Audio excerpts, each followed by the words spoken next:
Hello friends, welcome to विज्ञान तक। Friends, ये 12th के बायोलॉजी का फुल कोर्स चल रहा है। अध्याय नंबर है 12 और अध्याय का नाम है जैव प्रौद्योगिकी एवं उसके उपयोग, और यह इस चैप्टर का पार्ट 3 है। अगर आपने बाकी दोनों पार्ट नहीं देखे हैं तो ऊपर आपको यहाँ पे आई बटन पर लिंक मिल जाएगा, आप जा करके वहाँ से उन सभी वीडियोज़ को देख सकते हैं ताकि यह चैप्टर आपको अच्छे से समझ में आ सके। मैंने और भी चैप्टर्स बनाए हैं 12th के लिए, जिसमें चैप्टर 1, 2, 3, 4 का वीडियो मैंने बनाया है और क्वेश्चन आंसर भी कराया है। अगर आप चाहते हैं उसकी तैयारी करना तो उसका भी लिंक आपको नीचे डिस्क्रिप्शन में, यहाँ पे नीचे डिस्क्रिप्शन में या फिर ऊपर आई बटन पे मिल जाएगा, वहाँ से आप जा करके उस वीडियो को देख सकते हैं। चलिए अब शुरू करते हैं और जानते हैं। आज हम लोग पढ़ने वाले हैं पीड़क रोधी पौधे के बारे में, जिसे इंग्लिश में कहते हैं पेस्ट रेसिस्टेंट प्लांट्स। आज हम लोग जानेंगे कि पीड़क रोधी पौधे कैसे बनाए जाते हैं, यानी पेस्ट रेसिस्टेंट प्लांट्स होते हैं वो कैसे बनाए जाते हैं, वो क्या होते हैं। सबसे पहले जानते हैं कि पीड़क रोधी पौधे क्या होते हैं।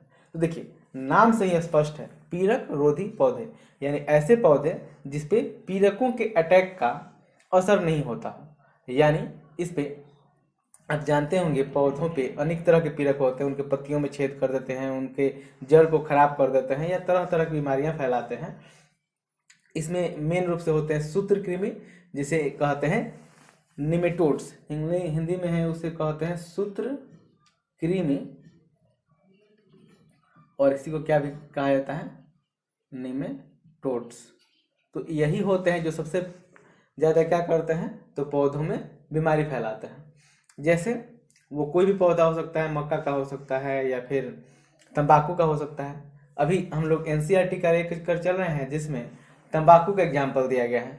जैसे तंबाकू के पौधे में, जो तंबाकू का पौधा होता है, ये मान लीजिए कि तंबाकू का पौधा है ये, और इसका कुछ जड़ होगा, तो ये निमेटोड्स क्या करते हैं कि इसके पौधे को जा करके नुकसान पहुंचाते हैं, इसके पौधे को यहाँ पे लग करके और इसको संक्रमित कर देते हैं।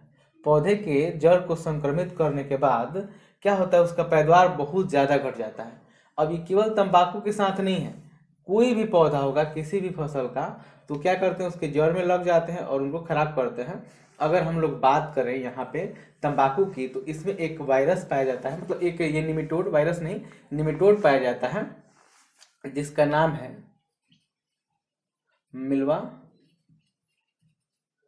मिल्वाडेगाइन इनकोग्निशिया।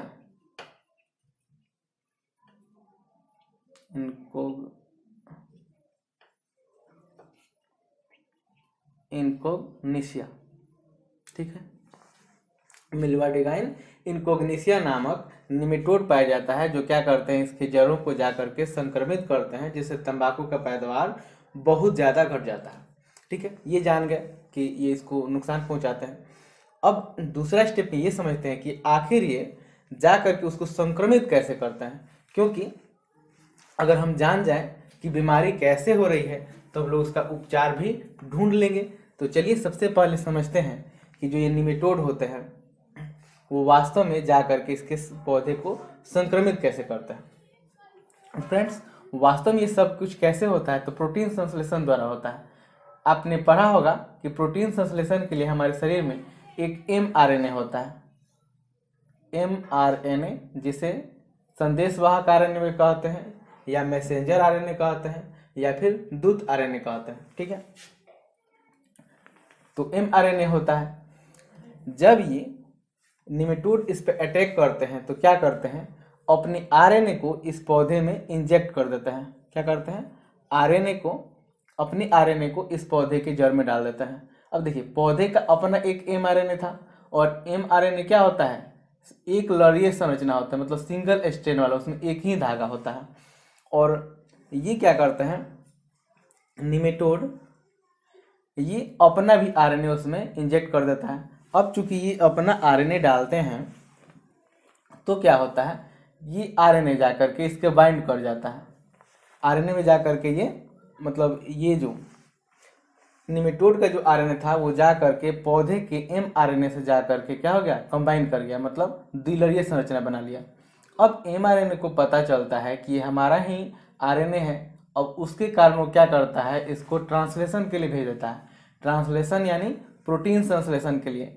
अब इसका क्या होता है, यहाँ पे संश्लेषण होने लगता है। अब संश्लेषण होने के कारण क्या होता है, अब मान लीजिए कि एक ये बना था आरएनए, ऐसे 2 बन जाता है, 2 से फिर 3 बन जाता है। अब आपको पता है कि जब कोशिका विभाजन होगा तो उनकी संख्या बढ़ती जाएगी, या प्रोटीन का संश्लेषण लगातार हो रहा है। तो एक बार इनके इंजेक्ट करने के बाद, केवल एक बार अपना आरएनए इंजेक्ट करने के बाद उसकी कई सारी कॉपियाँ बन जाती हैं, और एक जगह भी अगर कहीं ये निमेटोड जाकर एक पौधे के शोर को एक जगह पे संक्रमित कर दे तो पूरा पौधा संक्रमित हो जाता है, और एक पौधा फिर दूसरा पौधा, इस तरह से पूरा संक्रमित होने लगता है। क्योंकि जो आरएनए बना है, उनका जो आनुवांशिक पदार्थ है उसका द्विगुणन होने लगता है, और उनकी संख्या हजारों लाखों में हो जाती है, जिससे पूरा पौधा ही संक्रमित हो जाता है, और फिर क्या होता है, उसका पैदावार बहुत ज़्यादा कम हो जाता है।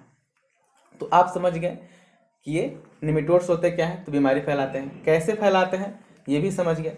अब जानते हैं इसके उपचार के बारे में, क्योंकि बीमारी हम लोग समझ गए हैं तब उपचार भी कर सकते हैं। अब इनका रोकने का क्या उपाय है।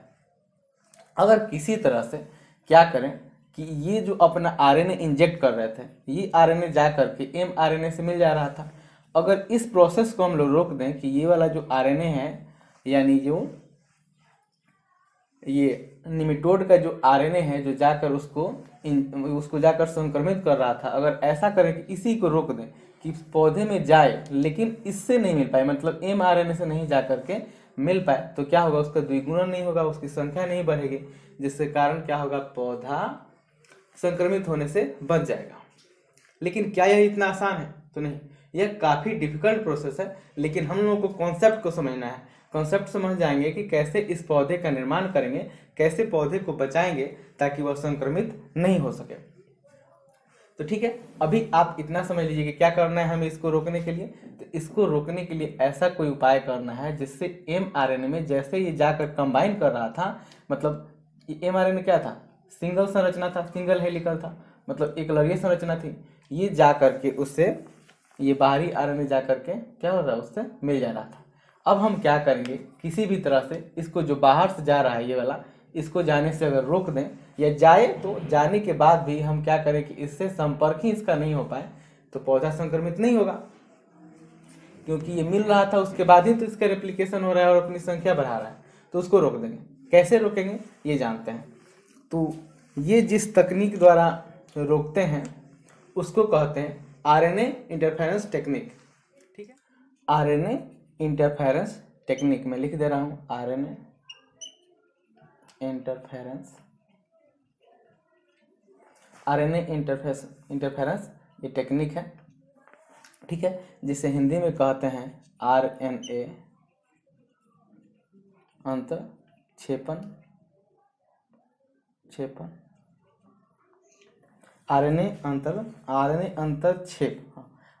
अंतःक्षेप विधि, ठीक है। और इसे शॉर्ट में लिखते हैं RNAi, जहाँ पे आरएनए दिखा रहा है आरएनए और आई दिखा रहा है इंटरफेरेंस, इस टेक्निक द्वारा। अब देखिए नाम ही है आरएनए अंतरक्षेप। अब आरएनए अंतरक्षेप में क्या करेंगे कि जो आरएनए था उसी में हम लोग कुछ फेर बदलाव करेंगे, और यह किस स्तर पे होगा, तो आपको पता होगा ये किस पे होगा जी, तो जीन के स्तर पे। यानी हम लोग क्या करेंगे, जा करके पौधे के जीन में कुछ परिवर्तन करेंगे, जीन में परिवर्तन कर देंगे ताकि यह प्रॉब्लम ही नहीं हो। तो देखिए उसके लिए क्या करता है, सबसे पहले मान लीजिए कि हमें तंबाकू के पौधा को क्या बनाना है, पीड़करोधी बनाना है। तो क्या करेंगे कि ये जो निमेटोड था, तो निमेटोड के आरएनए को हम लोग ले लेंगे, ठीक है, इसके आरएनए को ले लेंगे, यानी जो इसका आनुवांशिक पदार्थ है उसको ले लेंगे, और उसमें जिस जीन के कारण यह बीमारी फैला रहा था, अब आपको मैंने बताया था बायोटेक्नोलॉजी वाले चैप्टर में, अगर आपने वो नहीं देखा है तो उसको भी लिंक आपको वहाँ आई बटन पे मिल जाएगा। तो मैंने आपको बताया था बायोटेक्नोलॉजी वाले में कि कैसे जीन का स्थानांतरण करते हैं, और कैसे जीन को, मतलब वो डीएनए को काटते हैं, फिर उनका स्थानांतरण कैसे करते हैं, प्रोपोसी कोशिका में कैसे प्रवेश कराते हैं, वो देखिएगा तब का क्लियर हो जाएगा। फिलहाल समझिए कि आरएनए को क्या करेंगे कि आरएनए में जैसे एक परपोषी कोशिका होती है, जैसे ई कोलाई मान लेते हैं हम लोग, ई कोलाई,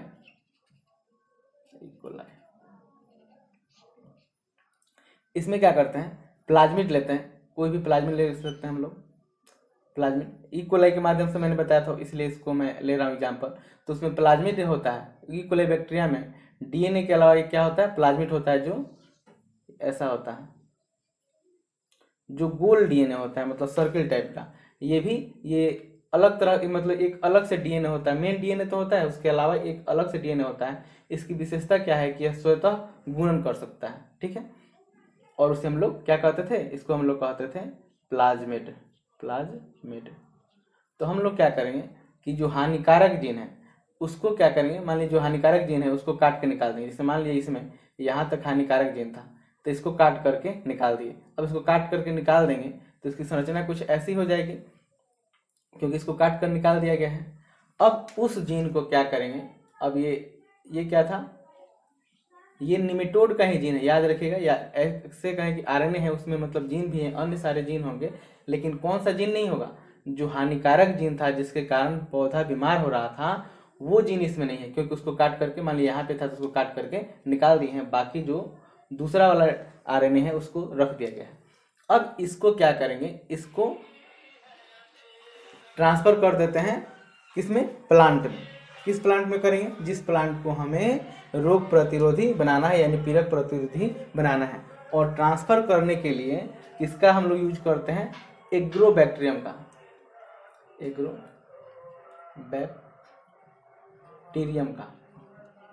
एग्रोबैक्टीरियम का यूज करते हैं। अब इसको क्या करेंगे, मतलब ये आरएनए है, कौन सा आरएनए है, तो उसी निमेटोड का है जो नुकसान पहुंचा रहा था। इस आरएनए को एग्रोबैक्टीरियम की सहायता से किसमें प्रवेश करा देंगे, तो इसको प्रवेश करा देंगे उसी में, किसमें, उस पौधा में। अब पौधा में जैसे ही ये प्रवेश करेगा तो उसमें देखिए पहले से आरएनए था, यहाँ मैं बता रहा हूँ, यहाँ पे पहले से उसमें आरएनए था। अब इसको हम लोग क्या कर रहे हैं, जीन लेवल पे जा करके जो अच्छा वाला आरएनए है, मतलब इसका पूरक कहते हैं। अब आपको पता होगा कि डीएनए में एक विशेष संरचना होता है, तो जैसे GAATTC, ऐसा कोई विशेष एक क्रम होता है जिसे अनुक्रम कहते हैं। फिर मैंने बताया आपको, बायोटेक्नोलॉजी वाला चैप्टर देखिएगा तभी आपको ये समझ में आएगा, ऐसा क्रम होता है। तो ये क्या होता है, इसका पूरक होता है। पूरक मतलब इसका उल्टा वाला, जैसे जहाँ पे G होगा, ये G, और इसका उल्टा वाला यानी इसका पूरक डीएनए होता है, ये जा करके इससे मिल जाएगा, ठीक है। सही से नहीं बना, मैं यहाँ बना दे रहा हूँ, इससे ऐसे जा करके मिल जाता है। अब देखिए ये था पहले से mRNA, क्या था, mRNA, ये नीचे वाला, ठीक है, ये mRNA था। और बाद में हमने क्या किया, एग्रोबैक्टीरियम की सहायता से जो निमेटोड था उसका आरएनए ट्रांसफर करा दिया। अब वो जा करके इससे मिल जाएगा, यानी पहले ही ये द्विलरीय संरचना बना लेगा। अब ये द्विलरीय संरचना बना लेगा और इसी का बार बार क्या होता रहेगा, कॉपी बनता रहेगा। एक ये बना है, इससे फिर और सारा बनेगा, और फिर इससे बहुत ज़्यादा बनेगा। तब आपको पता है कि इसमें जो हानिकारक जीन थे वे नहीं है, ठीक है। अब हानिकारक जीन नहीं है और इसी का द्विगुणन हो रहा है, तो बहुत सारा बन जाएगा, पूरा पौधे के जड़ में फैल जाएगा। और पूरा फैलने के कारण क्या होगा कि इसमें तो हानिकारक जीन है नहीं, तो पौधा बीमार नहीं होगा। अब देखिए इसके बाद अगर वो निमेटोड फिर से हमला करता है पौधे के जड़ पे, तो क्या होगा, मान लीजिए कि अब आरएनए फिर से इस पे हमला करेगा, और ये अपना आरएनए क्या कर रहा है, जो निमेटोड है, मतलब जो पीड़क है, जो नुकसान पहुंचाने वाला कीड़ा है, वो अपना आरएनए अगर ले जा करके पौधे के जड़ में इंजेक्ट करेगा, तब क्या होगा। अब जैसे इंजेक्ट करेगा, अब आरएनए जाएगा mRNA के पास, तो देखेगा अरे mRNA में तो पहले ही से द्विलरीय संरचना बन गई है। तो ये द्विलरीय संरचना बन गए है, मतलब डबल स्ट्रेन बन गया है, 2 धागे हो गए हैं, तो तीसरा धागा तो हो नहीं सकता है, क्योंकि इसमें 2 ही धागा हो सकता है, ठीक है। अब उसको जो इसका आरएनए गया है, जो खतरनाक वाला जिसमें हानिकारक जीन थे, अब उसको इसमें बांधने के लिए जगह ही नहीं बनेगी। नहीं बांधने के लिए जगह बचेगी तो क्या होगा, नष्ट हो जाएगा, और इस तरह से जो पौधा होता है वो बीमार होने से बच जाता है, और इसमें बीमारी नहीं होती है। तो इस तरह से क्या करते हैं हम लोग, पौधा का निर्माण करते हैं। किस पौधा का, पीड़क रोधी पौधा का, जो क्या होता है, निमेटोड से ग्रसित नहीं होता है, और उसकी पैदावार हमेशा अधिक होती है। नहीं तो बीमार होने के बाद क्या होता था, उसकी जो पैदावार होती थी वो कम हो जाती थी, ठीक है। बस यही था सारा कॉन्सेप्ट, बहुत ज़्यादा हो गया, मैं चाहता हूँ एक बार इसको समराइज कर दूँ। चलिए फिर से मैं रिपीट करता हूँ, बहुत क्विक। सबसे पहले जानते हैं पीड़क रोधी पौधे क्या होते हैं। तो क्या होते हैं, वैसे पौधे जिनमें पीड़क का अटैक हो उसके बाद भी वे पौधे बीमार नहीं पड़े, उनकी पैदावार कम न हो, यानी उनमें क्षति नहीं हो। ठीक है, अब जानते हैं कि ये बीमार कैसे होते हैं। तो ये होते हैं सूत्रकृमि यानी निमेटोड से।